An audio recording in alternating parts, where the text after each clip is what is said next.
In 1998, Senator Schumer said, and I quote, this impeachment will be used as a routine tool to fight political battles. We thought it was a prediction. It was a promise, and now it's playing out. It's exactly what's being done here. And for those that say we don't address the defenses of fact, here you go. The impeachment serves two purposes. Number one, stop the investigation by the U.S. Department of Justice and Ukraine into the corruption of Ukraine interference into the U.S. Election in 2016. You said this was about, this terrible Russia collusion. Then that fell through. It's about emoluments. It's about bribery. It's about extortion. It's changed. But one thing hasn't changed, and that is the intent to impeach this president. It's always been there. But let's be honest.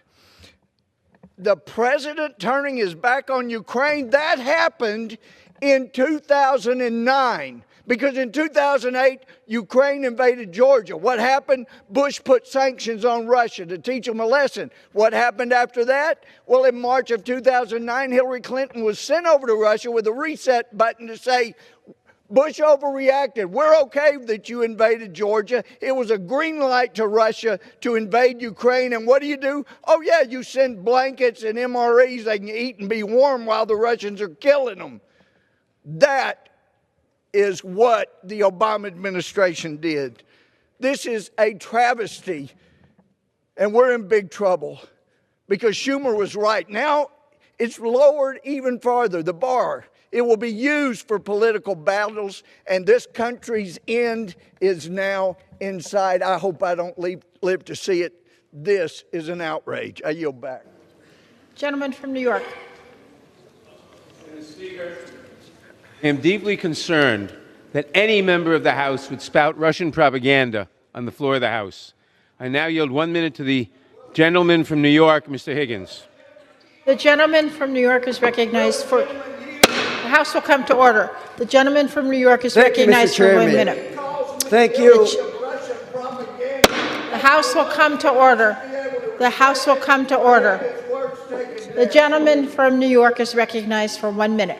This is Republican lawmaker Louie Gohmert clutching his pearls that House Judiciary Chairman Jerry Nadler would dare suggest that Gohmert parroted Russian talking points on the floor of the House in the immediate aftermath of having parroted Russian talking points on the floor of the House. And in case there was any doubt, that is exactly what he did, diving into a defense straight out of the Kremlin's playbook. He says that the principal reason for impeachment was to stop the Justice Department's investigation into Ukraine's interference in the 2016 election. That is Russian propaganda, period. To be unequivocally clear, no, Ukraine didn't interfere in the 2016 election. This is a bad faith reference to the fact that the then Ukrainian ambassador to the United States wrote an op-ed for The Hill wherein he criticized candidate Trump for saying he would consider recognizing Crimea as Russian territory. That's the whole Ukrainian interference conspiracy that the GOP is up in arms about investigating. An op-ed, and a justified one at that, considering of course Ukraine would be critical of Trump recognizing Russia's claim to Ukraine's own sovereign territory in the immediate aftermath of Russia's invasion and annexation of that country. So while I'm pretty sure that the fact that someone writing an op-ed doesn't quite qualify as the full-blown international plot to overthrow Trump that Republicans would have you believe, the more important thing to realize is that of course Ukraine wasn't rooting for the guy being propped up by the country that had just declared war on them. And beyond that, there's the fact that leaders from around the world criticized Trump prior to him taking office, not just Ukraine. The French ambassador called him a vulture. Ecuador's president called his discourse dumb. Mexico's president said he arrived in the same way that the world's most dangerous dictators arrived. Even Benjamin Netanyahu said he rejects Trump's remarks about Muslims. In total, more than 60 foreign officials condemned Trump prior to him taking office. So does Louie Gohmert think that Mexico also interfered in our election? Ecuador? Israel? If any criticism whatsoever, including a simple op-ed, is grounds to call something election interference, then according to GOP logic, apparently half of the international community interfered too. Now, Gohmert goes on to lament an old Schumer quote, that impeachment would be used as a routine tool to fight political battles, ignoring the fact that Trump is being impeached because he extorted Ukraine for his own political battle. The guy withheld millions millions of dollars of taxpayer-funded military aid until he could exact the promise of an announcement of an investigation into his top political opponent. And Gohmert is worried that impeachment is the political tool being abused here, not the guy abusing his office and millions of taxpayer dollars for dirt he can use in the next election while Ukrainian lives are on the line.